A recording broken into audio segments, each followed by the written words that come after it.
హల్లెలూయా! దేవునికి స్తోత్రం. సృష్టికర్త అయిన యేసుప్రభు వారు పరిశుద్ధ గ్రంథం నుండి ఈరోజు మన కొరకు ఇస్తున్న వాగ్దానం యోబు గ్రంథం 28వ అధ్యాయం 28వ వచనం. మరియు యెహోవా యందలి భయభక్తులే జ్ఞానమనియు దుష్టత్వము విడిచుటయే వివేకమనియు ఆయన నరులకు సెలవిచ్చెను.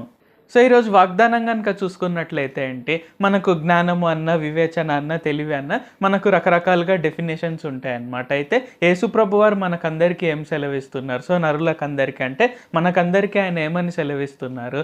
ఆయన యందు భయభక్తులు కలిగి ఉండుటయే జ్ఞానము, దుష్టత్వము విడిచుటయే వివేచన అని చెప్తున్నారనమాట. సో, ఇక్కడేంటంటే మనం ఎప్పుడు కూడా జ్ఞానం కావాలి, సో మనకు దేవుని జ్ఞానం కావాలి అని మనం ప్రతి ఒక్కరం కూడా ఆశపడుతుంటాము. మనలో కొంతమంది ప్రార్థన చేస్తుంటాము. అయితే మనకు జ్ఞానం ఉంది, వివేచన ఉంది అని మనం ఎలాగ తెలుసుకుంటాము అంటే, మనం ఆయన యందు భయభక్తులు కలిగి ఉన్నట్లయితే. అంటే ప్రతిరోజు ఆయనతో సమయం గడుపుతూ, ఓకే నా జీవితంలో ఇలాగ జరగాలి అని ఆయన ఆశిస్తున్నారు కాబట్టి నేను ఆ విధంగా జరిగిస్తాను. అంటే ఆయన చిత్తాన్ని నేను పాటించడానికి నేను ఖచ్చితంగా ప్రయత్నిస్తాను అని ఎప్పుడైతే మనం ఆలోచిస్తామో అప్పుడు మనకు సంపూర్ణ జ్ఞానం ఉన్నట్టు.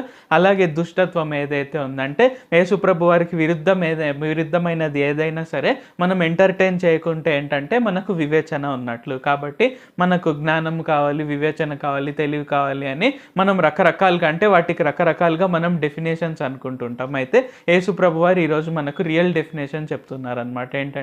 ఆయన యందు భయభక్తులు కలిగి ఉండుటయే జ్ఞానము, దుష్టత్వం విడిచుటయే వివేకము, వివేచన అని తెలియజేస్తున్నారు. కాబట్టి మనం ఈ విధంగా జీవించడానికి ప్రతిరోజు ఆయనను ఖచ్చితంగా ప్రార్థన చేసి మనం ఖచ్చితంగా ఆయన జ్ఞానాన్ని, ఆయన వివేచనని, ఆయన తెలివిని మనం పొందుకుందాం, ప్రార్థించుకుందాం. ప్రభువా, దేవా, సర్వాధికారి, మాకు ఇంకొకసారి ప్రార్థించుకునేందుకు అవకాశం ఇచ్చినందుకు వందనాలు తండ్రి. మీరు మా కొరకే చేసిన ప్రతి ఒక్క మేలుని బట్టి మీకు వందనాలు, స్తుతులు, స్తోత్రాలు తండ్రి. ఈరోజు వాగ్దానంని బట్టి వందనాలు తండ్రి.